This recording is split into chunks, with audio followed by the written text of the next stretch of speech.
everybody. I don't care how people say, I'm just humble. I love the Lord, but everybody loves to feel privileged. I don't care who you are.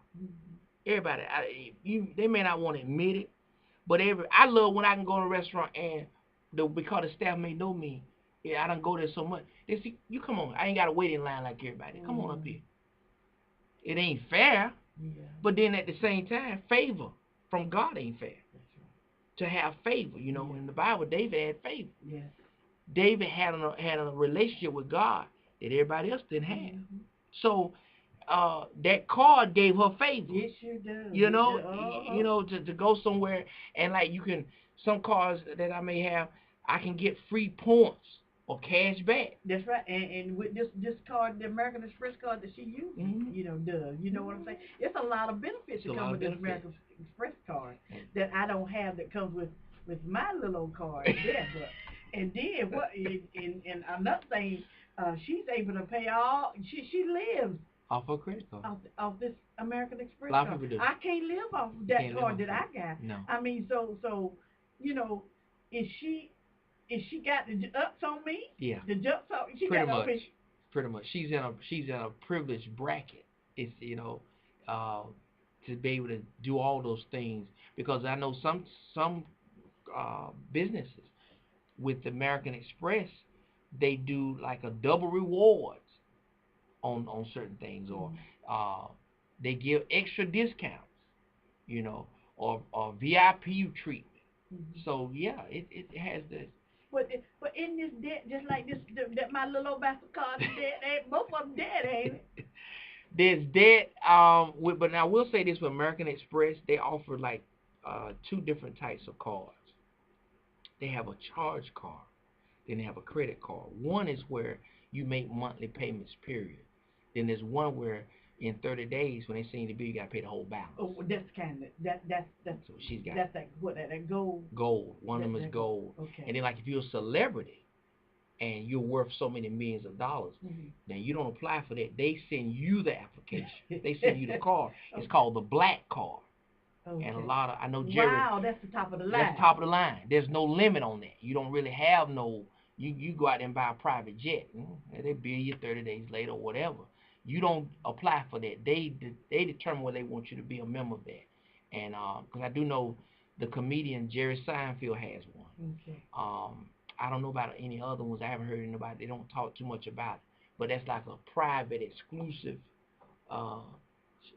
group of people that are customers of American Express. But it's called the Black. But for us, we get the gold card. And then they have like there's several others that have come on now where you earn air miles and all this kind of stuff.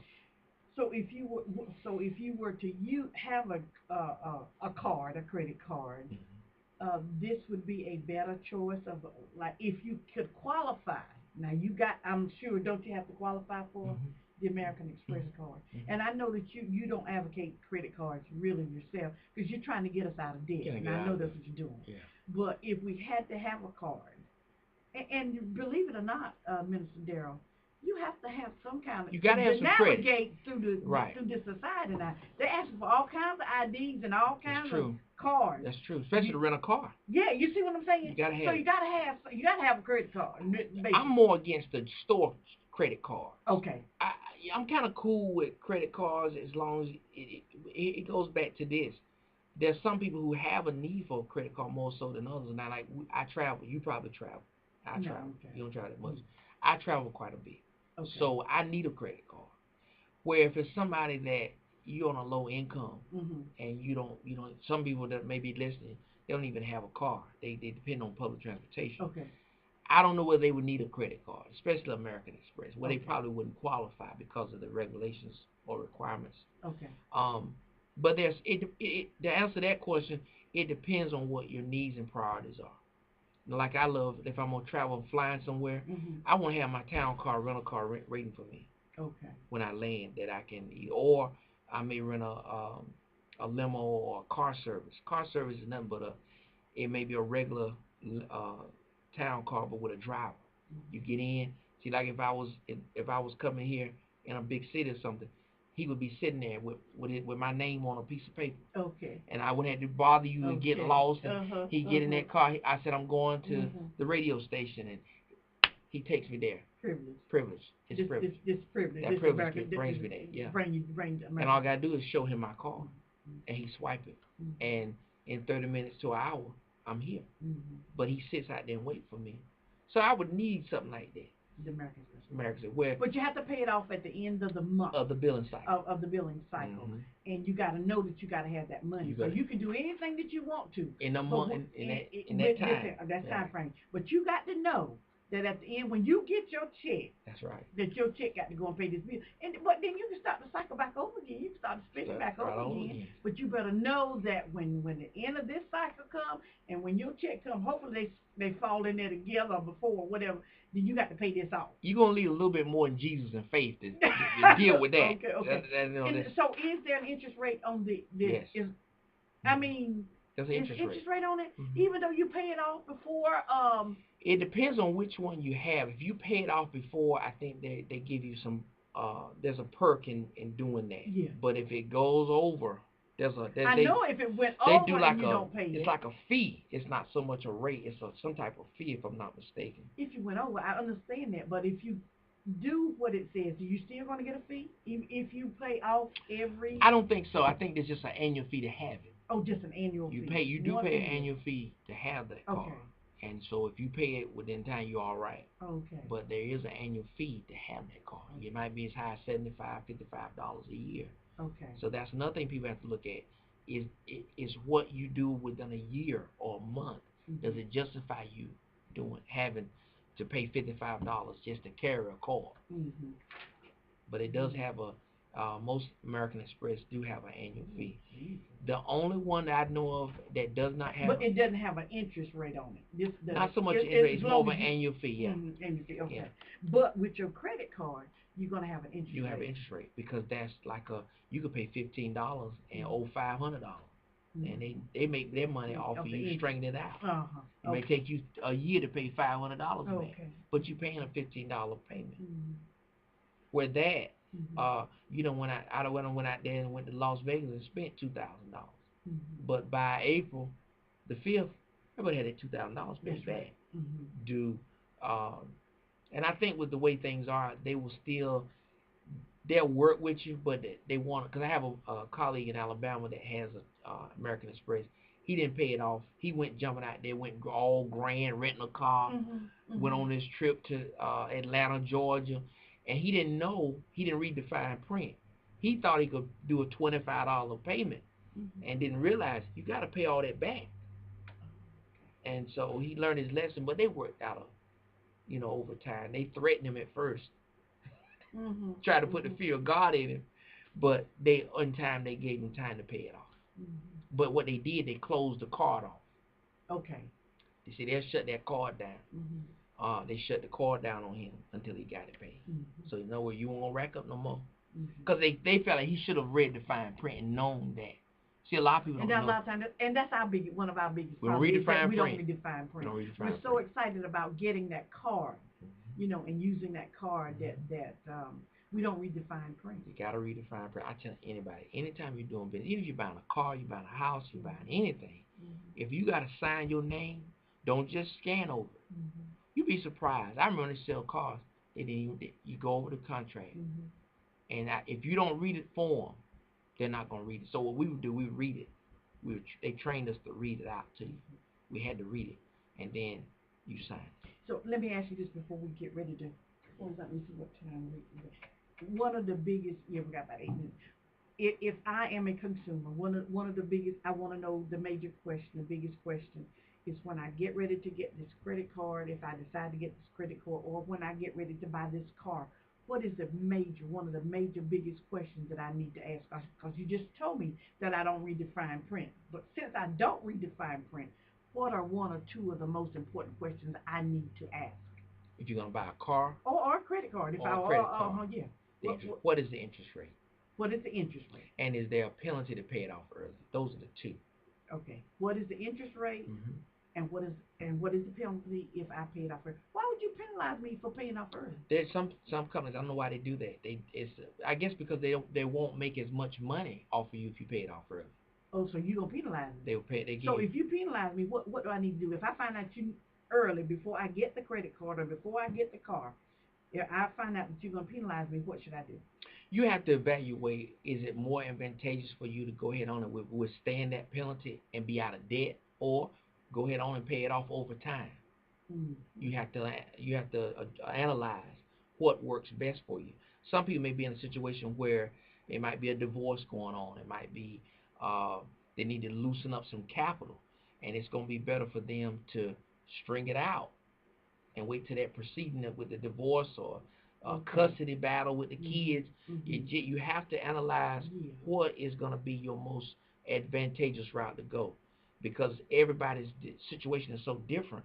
It's hard nowadays to do, unless it's sometimes dealing with the law, but it's never a one size fit all situation. Because some people may be in a situation, you're finna get a divorce, or you're getting ready to get married. You want that car paid off and have it in your name before you get married, and have a prenuptial agreement that he can't get your car. Oh yeah, because you don't want it to enter into shared property. Shared property. So okay. You have to sit down, and it goes back to, like I say in one of our previous shows, you got to do your homework. You got to do your due diligence. Unfortunately, a lot of people get in a situation they flying by the seat of their pants. But you have to sit down and say, look, what works for me and what I'm facing and what I got going on. And if you're in a situation like that, you have to say, look, it's probably going to be better for me to pay it off. Or if they're going to charge me $200 for paying it off early, I tell you what, I make my payment on time. Okay. And put that money in the bank or invest it. Okay. All right. Okay. That question about the interest rate. Do they make your payments around the interest rate that you qualify for, or is it, what sets the interest rate for you? Sometimes it's your credit. Okay, that's what I want to know. Sometimes it's your credit. Sometimes it's the card itself. Like there's one card called First Premier. It is a semi-secured credit card. It's like a 24% APR, which is ridiculously high. But what they do is they'll approve anybody. They'll do what? They'll approve anybody. Oh, okay. They will approve anybody. Okay. But you have to send in, like, I think it's a $175 deposit. And they'll give you, after they take out their little fees, you have about an available credit of about $50. But they don't care how your credit is, as long as you pay that little $175. And it's for people that have bad credit and you're trying to rebuild. Okay. But when you go to get a car, they run your credit. Then is that when they determine what your interest rate is going to be? The lenders do that. They do. If you have good credit, you get a lower interest rate. If your credit is kind of rough, you're gonna pay it. That's what it's called. When I was in the car business, it's like a secondary lender. They deal with people who they pay the bills, but they don't pay on time like they should. Is that rate negotiable? Can you negotiate the interest rate?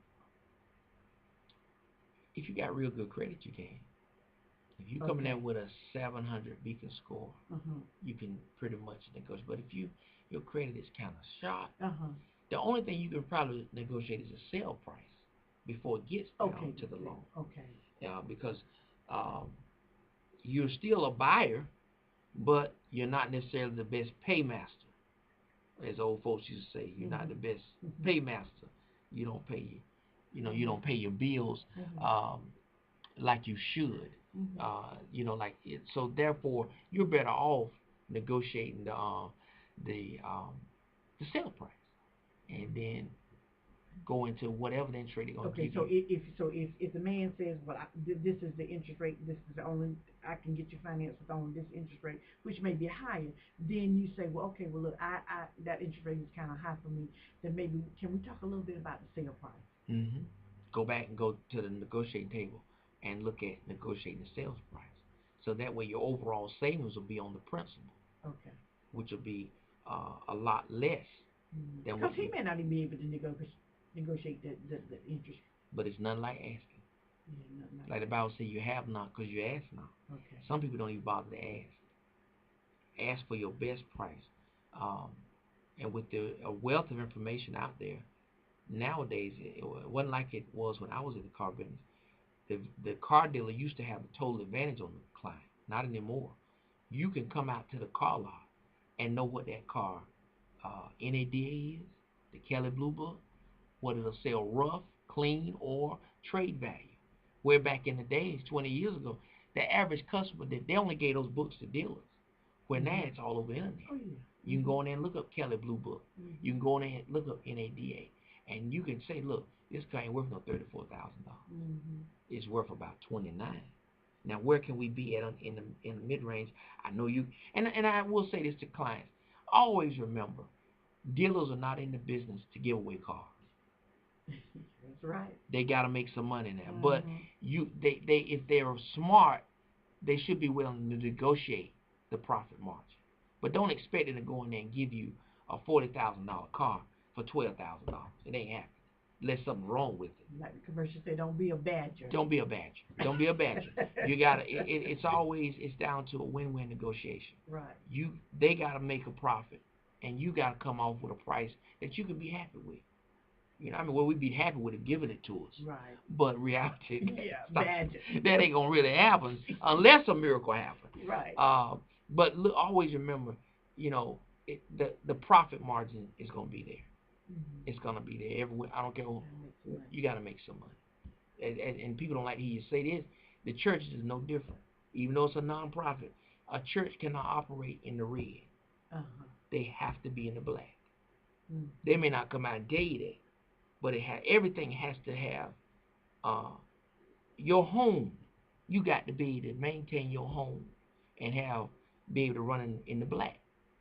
And running in the black means your bills are being paid. Right. Every month that phone is paid. Right. The light bill, the heat, the grocery bills. You got to be in the black. If you're not in the black, you can't get those things. It's just across the board. And I know people will say, well, no, this is the church. We're doing the work of the Lord. That's good. You are doing the work of the Lord. But even the kingdom needs some money. It's got to have money to operate. And that's what your tithes and offerings are for. That's what tithes and offerings are for. And, it tells you in the Word. It tells you in the Word.